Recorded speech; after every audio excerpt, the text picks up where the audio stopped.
आप सभी का बहुत बहुत स्वागत है आपके अपने चैनल ज्ञानी बाबा 875 पर। जैसा कि आप लोग देख रहे हैं बोर्ड पे कि ना क्या है, क्लास 10th ज्योग्राफी भूगोल चैप्टर 1 का है भारत संसाधन एवं उपयोग।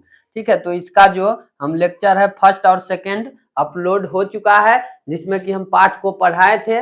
अभी हम लेकर आए हैं आप लोगों के सामने ऑल क्वेश्चंस, मतलब जितने भी संसाधन एवं उपयोग से संबंधित जो इस पाठ से संबंधित क्वेश्चन है उस सभी आपके सामने हम लेकर आए हैं। तो देखते हैं कि प्रश्न क्या है। जो भी बुक में जो प्रश्न है आपके ऑब्जेक्टिव सब्जेक्टिव सभी प्रश्न का हल है। देखिए प्रश्न है पहला क्या कि जो है कोयला किस प्रकार का संसाधन है। कोयला जो है वो किस प्रकार का संसाधन है? क्या अनवीकरणीय संसाधन है, नवीकरणीय संसाधन है, जैव संसाधन है या अजैव संसाधन है? तो कोयला जो है वो किस प्रकार का संसाधन है? तो आपका इससे पहले हम पाठ भी पढ़ाए हैं ना, उसमें पढ़ाए थे कि कोयला जो है वो क्या है, अनवीकरणीय संसाधन है, क्योंकि कोयला के निर्माण में लाखों करोड़ों वर्ष लगते हैं ना पुनः निर्माण के लिए। तो कोयला जो किस प्रकार के संसाधन है, तो अनवीकरणीय। तो आपका उत्तर क्या हो जाएगा? ऑप्शन क। ठीक है, बढ़ते हैं अगले प्रश्न की ओर। अगला प्रश्न है आपके सामने, सौर ऊर्जा निम्नलिखित में से कौन सा संसाधन है? सौर ऊर्जा जो है वो कौन सा संसाधन है? क्या मानवकृत है या पुनः पूर्ति योग्य है, जैव है और चक्रीय है ना? तो जो सौर ऊर्जा है वो कौन सा संसाधन है? तो पुनः पूर्ति योग्य है। तो आपका ऑप्शन ख जो है हो जाएगा क्या आपका सही उत्तर। फिर बढ़ते हैं अगले प्रश्न की ओर। अगला प्रश्न है आपका, तट रेखा से कितने किलोमीटर क्षेत्र सीमा अपवर्जक आर्थिक क्षेत्र कहलाते हैं ना? क्या अपवर्जक आर्थिक क्षेत्र। तो बुक में भी पढ़ाए हुए थे कि 200 किलोमीटर तक का जो क्षेत्र होता है वो आर्थिक अपवर्जक क्षेत्र कहलाता है। तो देखिए क्या 100 किलोमीटर होगा? नहीं, 200 किलोमीटर, 150, 250। तो आपका ऑप्शन ख हो जाएगा सही उत्तर, 200 किलोमीटर तक। ठीक है, तट रेखा से कितने किलोमीटर क्षेत्र सीमा अपवर्जक आर्थिक क्षेत्र कहलाते हैं? तो 200। ठीक है, आपका सही उत्तर क्या हो जाएगा? ऑप्शन ख। बढ़ते हैं अगले प्रश्न की ओर। अगला प्रश्न जो है आपका क्या है, डाकू की अर्थव्यवस्था का संबंध है। डाकू का जो अर्थव्यवस्था है वो किससे संबंधित है ना? तो संसाधन संग्रहण से, संसाधन के विदोहन से, संसाधन के नियोजित दोहन से, इनमें से कोई नहीं। तो इसका जो उत्तर है वो देखिए, यहाँ पर टाइपिंग थोड़ा मिस्टेक था तो इसको नहीं लेंगे, यहाँ पर लिख दिए हैं संसाधन के अनियोजित विदोहन से। ठीक है, तो बढ़ते हैं फिर अगले प्रश्न की ओर। अगला प्रश्न जो है आपका वो क्या है, देखिए समुद्री क्षेत्र में राजनीतिक, समुद्री क्षेत्र में राजनीतिक सीमा के कितने किलोमीटर तक राष्ट्रीय संपदा निहित है ना? तो क्या 10.2 किलोमीटर, 15.5 किलोमीटर, 12.2 किलोमीटर या 19.2 किलोमीटर ना? तो आपका जो सही उत्तर है वो देखिए, बहुत सारा अगर सर्च उर्च मारिएगा तो आपका 12.2 किलोमीटर भी बताता है, लेकिन आप लगाइएगा 19.2 किलोमीटर, आपका सही उत्तर हो जाएगा। फिर बढ़ते हैं अगले प्रश्न की ओर। अगला देखिए, अब हमारा लघुत्तरीय प्रश्न आ गया ना। लघुत्तरीय प्रश्न है, संसाधन को परिभाषित कीजिए ना। संसाधन जो क्या होता है? सामान्य तौर पर मानवीय उपयोग में आने वाली सभी वस्तुएं संसाधन कहलाती है। मतलब मानव के जो भी उपयोग में आते हैं ना, टेबल कुर्सी घड़ी लाइट बल्ब जितने भी वस्तु सभी क्या है? संसाधन है। जैसे भूमि मृदा जल वायु खनिज जीव प्रकाश इत्यादि सब क्या है? संसाधन है। वर्तमान परिवेश में सेवाओं को भी संसाधन माना गया है, जैसे गायक कवि चित्रकार इत्यादि की सेवा। वस्तुतः संसाधन का अर्थ बहुत ही व्यापक है। प्रसिद्ध भूगोलविद जिम्मरमैन के अनुसार संसाधन होते नहीं, संसाधन क्या होते नहीं, संसाधन जो है वो बनते हैं। ठीक है, इसके बाद अगला प्रश्न है, संभावी एवं संचित कोश संसाधन में अंतर स्पष्ट करें। संभावी और संचित कोश संसाधन में अंतर स्पष्ट करें। तो इस सब बात जो है हम पिछले वीडियो में भी आपको पढ़ाए हुए, जिस समय हम चैप्टर जो पढ़ा रहे थे। ठीक है, तो संभावी एवं संचित कोश संसाधन में क्या है? अंतर स्पष्ट करें। तो संभावी संसाधन किसको कहेंगे?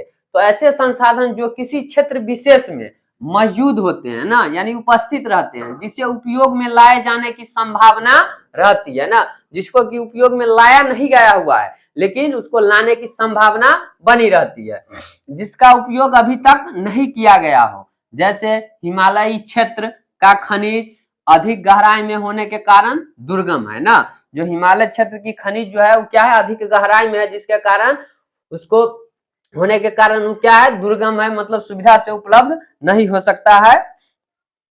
अच्छा, उसके बाद है क्या, संचित कोश संसाधन।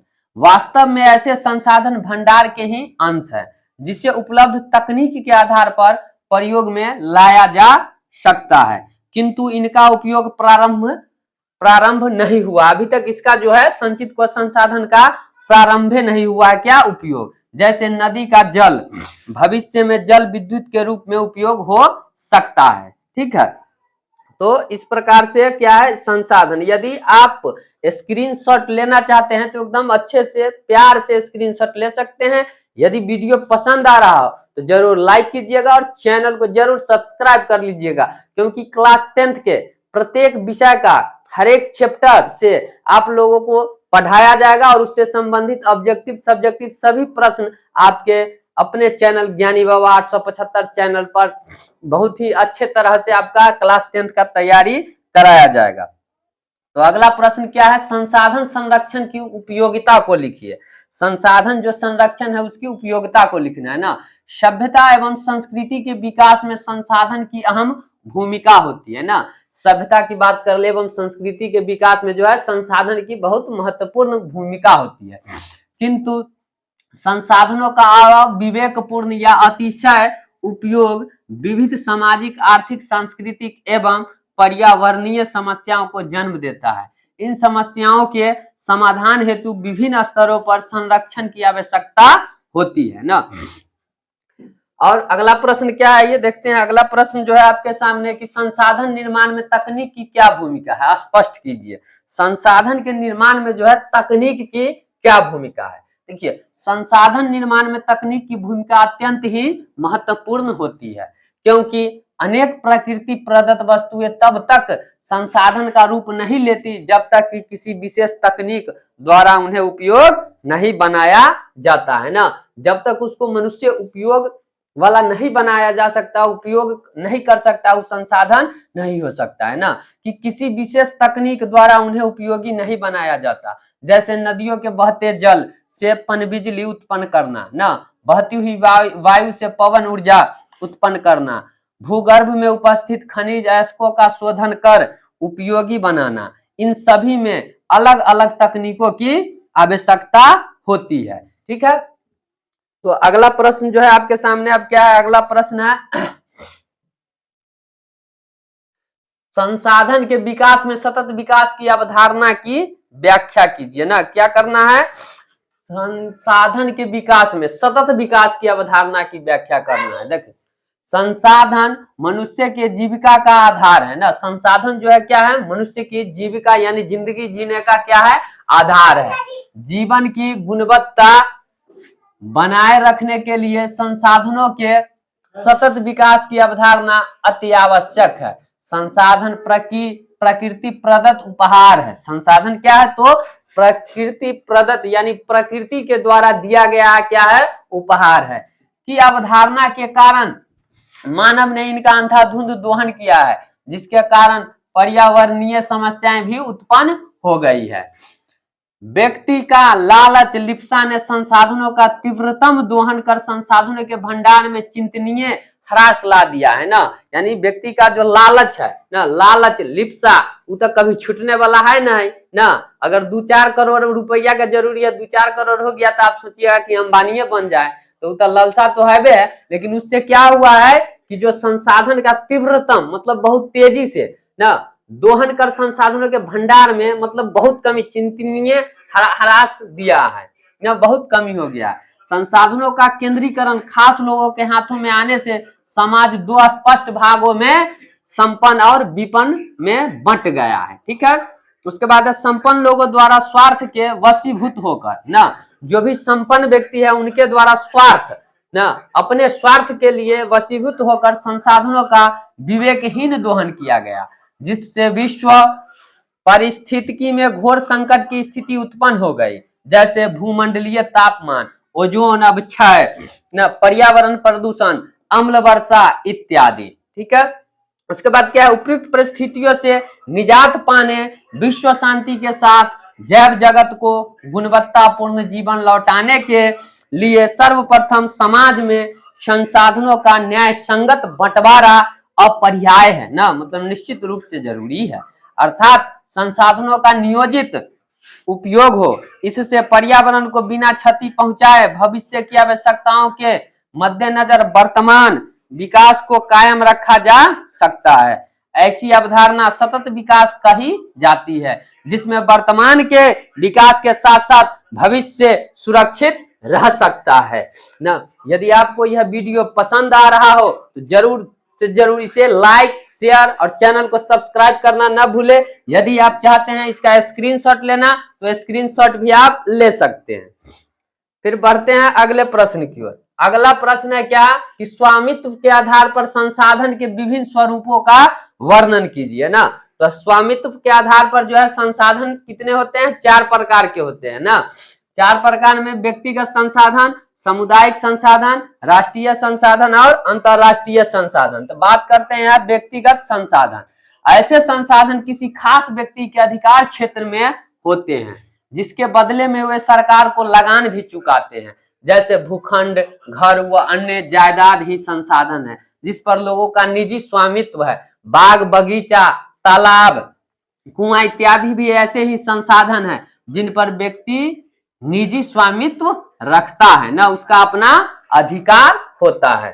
उसके बाद है सामुदायिक संसाधन। ऐसे संसाधन किसी खास समुदाय के आधिपत्य में होती है, जिनका उपयोग समूह के लिए सुलभ होता है।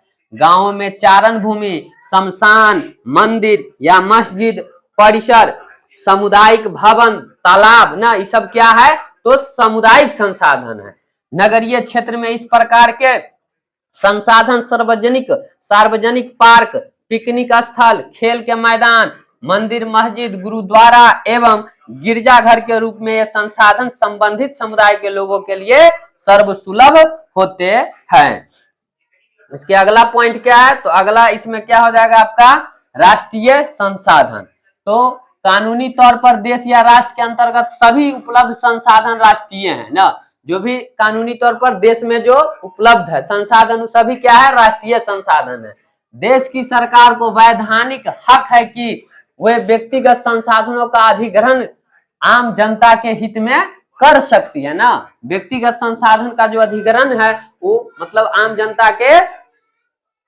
जनता के हित के लिए कर सकता है। अंतरराष्ट्रीय संसाधन, ऐसे संसाधनों का नियंत्रण अंतरराष्ट्रीय संस्था करती है। तट रेखा से 200 किलोमीटर दूरी छोड़कर खुले महासागरीय संसाधनों पर किसी देश का आधिपत्य नहीं होता।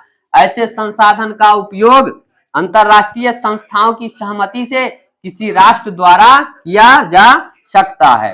ठीक है, तो आज जो हमारा वीडियो यहीं पर समाप्त होता है। तो इसका लेक्चर अभी तक आप एक नहीं देखे हैं तो जाकर देखिएगा। लेक्चर 1, 2 में पाठ को पढ़ाए हैं वो है, और यहाँ लेक्चर 3 में जो है आपके पास क्या है कि सभी जितने भी ऑब्जेक्टिव हो सब्जेक्टिव हो सभी क्वेश्चन आंसर आपके पास है। तो आप जाइए, अभी तक अगर वीडियो नहीं देखे हैं पीछे वाला तो आपके डिस्क्रिप्शन बॉक्स में लिंक दिया हुआ है, वहां से जाकर जरूर देखिए। और वीडियो पसंद आया हो तो लाइक, कमेंट और चैनल को सब्सक्राइब करना ना भूलें।